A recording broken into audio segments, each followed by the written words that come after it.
하나님 말씀 사무엘상 17장 41절에서 45절입니다. 한 절씩 교독하겠습니다. 블레셋 사람이 방패든 사람을 앞세우고 다윗에게로 점점 가까이 나아가니라. 그 블레셋 사람이 이르러다가 다윗을 보고 인식이니 이는 그가 젊고 굵고 용모가 아름다우니라. 블레셋 사람이 다윗에게 이르되 내가 나를 개로 여기고 막대기를 가지고 내게 나왔느냐 하고 그의 신들의 이름으로 다윗을 저주하고 그 블레셋 사람이 또 다윗에게 이르되 내게 나와라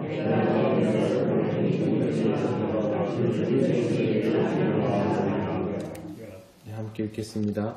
다윗이 블레셋 사람에게 이르되 너는 칼과 창과 단창으로 내게 나아오거니와 나는 만군의 여호와의 이름 곧 내가 모욕하는 이스라엘 군대의 하나님의 이름으로 내게 나아가노라.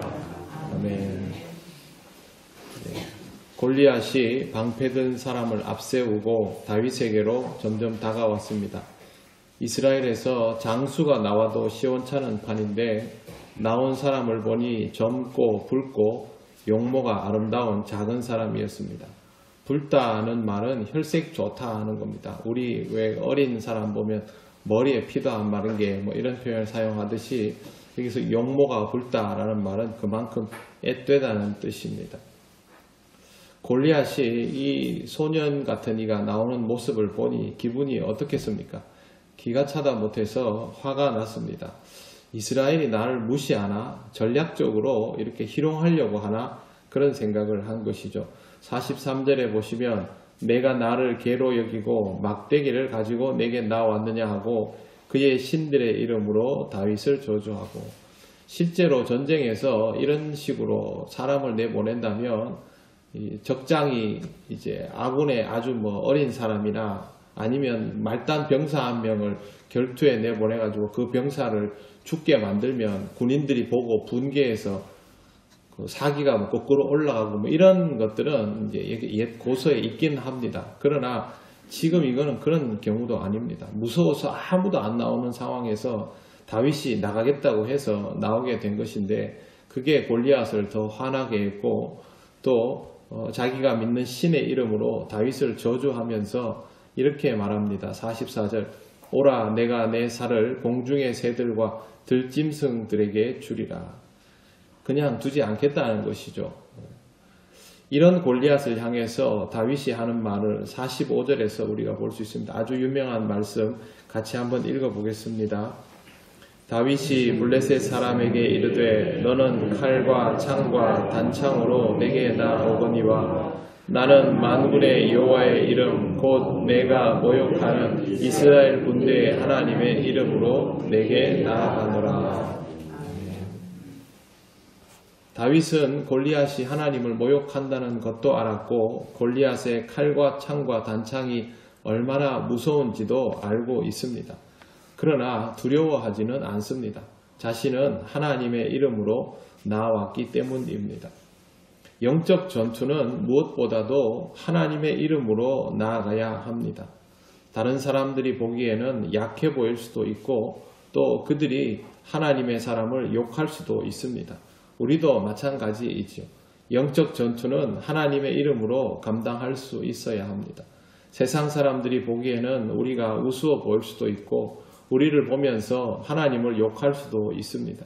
그들이 보기에 우습게 보인다면 우리는 그럴 수준의 존재이겠지요.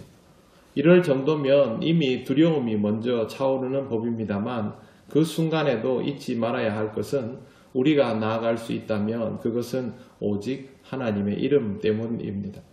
하나님께서 함께 하시기에 우리는 작고 약하고 어리석고 부족함에도 불구하고 영적 전투에 임할 수 있는 것입니다. 이것은 지금 다윗에게만 국한되는 일이 아닙니다. 이제까지 이스라엘이 걸어왔던 걸음 자체가 똑같았습니다. 하나님이 보시기에는 다윗이 이스라엘 백성이 귀하고 사랑스러웠죠.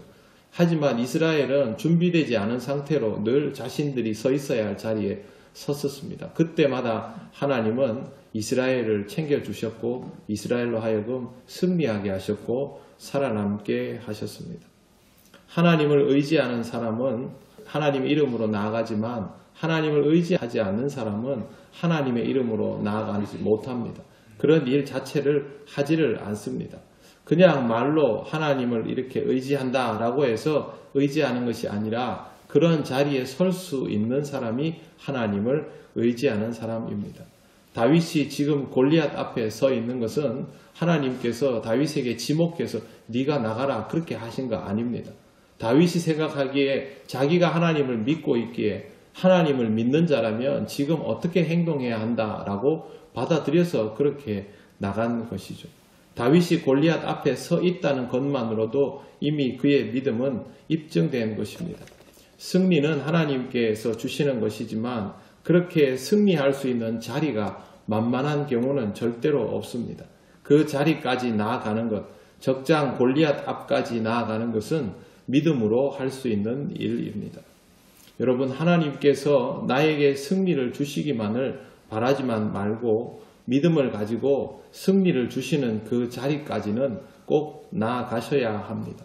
우리의 골리앗이 있으면 우리도 그 골리앗 앞까지는 스스로 나아가야 하고 이것은 믿음 없이는 절대 불가능한 걸음입니다. 이걸 과정이라고 생각하시기 바랍니다. 과정이 있어야 결과가 오지 않겠습니까? 믿음 없이 할 수 없는 이런 과정을 생략하지 않도록 해야만 우리가 가야 할 길을 가게 되는 것이고 그 자리에 오르게 되는 것이죠. 일전에 제가 이런 말씀을 드렸습니다.